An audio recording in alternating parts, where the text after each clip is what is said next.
So this last little bit's about the how. Alfred Wagner was missing how. He saw that they moved. He had all the evidence that they moved, but remember, nobody believed him because he didn't have the how.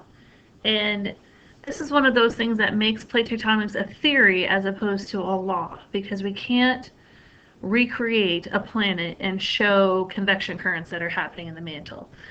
So that's why it's a theory, but it's a pretty sound theory, and we know how heated substances behave, and we know how things that are relatively fluid behave.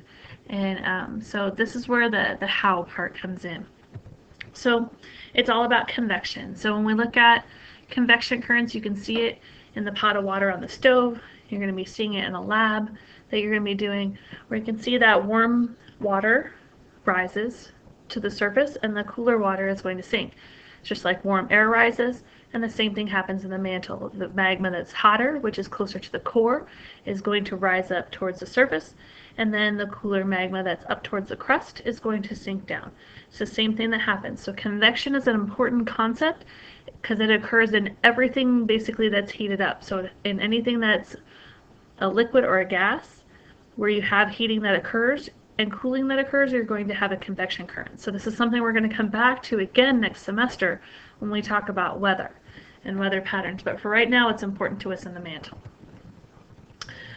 Remember, our temperature at our core is the hottest, and our temperature at the crust is the coolest. And so the hotter magma is at the core. It's going to rise out towards the crust, where it cools off, and then it's going to sink back. Because the plates aren't firmly attached, they're not attached all the way down to the core, they're sitting on this molten magma, they're going to move around just like you would if you were sitting in a raft in the swimming pool. So our convection currents, we're going to have local areas of rising and local areas of cooling. So in the hotter parts is where we're going to have this rising that occurs. And as the magma rises up towards the crust, it's going to bump it and it's going to push it. Just like if somebody came up and you were on a raft in the swimming pool and they came up underneath you and they pushed you on the raft and it made the raft move towards the edges of the pool. The same thing is going to happen with the crust. Now imagine that the person just kept pushing you and they didn't stop. They just kept pushing you gently, and they're pushing you, pushing you, pushing you, and you hit the edge of the pool and you just keep pushing and pushing and pushing, but because you're light and you're sitting up on top of the surface of the water, and there's no real way for you to go underneath the cool decking or anything like that, but if you were to keep pushing the crust, when it hits up another piece of crust, it could actually slide underneath it, and that's what's happening in our plate tectonics, in our theory of plate tectonics. So we've got the magma rising, it's going to push the crust, push the crust, push the crust towards this one. Here it's rising and it's pushing the crust this way, push, push, push. This one's denser and so it goes down, right? These two pieces of crust are moving towards one another. These two are moving away from one another. Here's where the rising is occurring. So we have the separation at the divergent boundary.